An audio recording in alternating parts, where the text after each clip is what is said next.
known as MS-13. What's happening there can be felt here every day.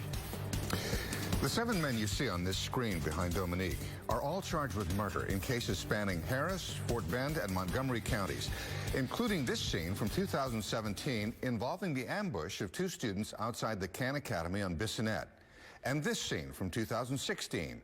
A 16-year-old boy shot 27 times. His body left on a jogging trail in Missouri City. Tonight, we take you inside MS-13, where it thrives on the streets of El Salvador. A warning, the images in this story are intense. Channel 2's Jacob Rascon was there for a major raid, and he's going inside prison walls, revealing the depths of MS-13's reach. MS-13 is not a gang in El Salvador. It is a terrorist organization. And this, both sides will tell you, is a war. It's after midnight in Panchimalco. 400 elite officers gather in secret. A massive raid organized with U.S. support, targeting 31 MS-13 members. From top leadership, or ranfleros, to gang associates like Fatima. In this case, she is the MS-13 member, they say. She works for the state, but on the side, they say she's extorting money from others. They're going through her documents now. Extortion is the lifeblood of the vast criminal network. Inside MS territory, most of El Salvador, you pay up or you die. Every day in El Salvador, there are about a dozen murders on average. There was just another one. We're on our way. A man in his 20s tortured and executed, his body dumped on the side of the road. Están cansados un poquito. You're tired of this. Sí. La verdad que sí. Yeah. Tired, Officer Jesus Martinez says, because hundreds of El Salvadorans are murdered here every month, and the killer is almost never caught. They didn't find anybody. They usually get away. And they are usually kids.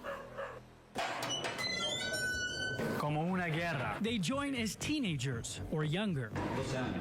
12 years old. 13. And quickly become serial killers. Homicidio, murder, extorsión. This 17-year-old confesses he's killed 20 people. I've been shot 11 times. Francisco Villarta lived and killed in Southwest Houston. When you're in a gang, you're not going to let yourself get killed. Exactly. You're going to defend yourself, right? So we had to go out and do what we had to do. Others here operated in Maryland, Virginia, and Los Angeles. ¿Cuándo? When did you live in the United States? Del 2001. 2001. Sí. ¿Y por mucho tiempo estabas ahí? No, por 5 años, 2005 me 5 years. Herbiz, like many others, crossed into the United States as a minor.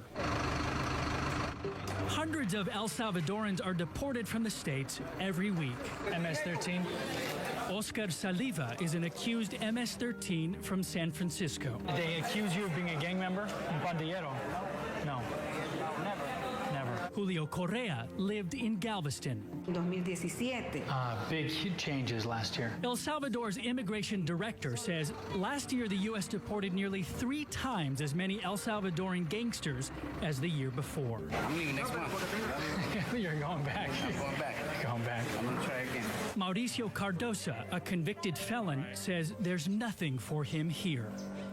Every day in El Salvador, hundreds of people line up for hours like this looking for work.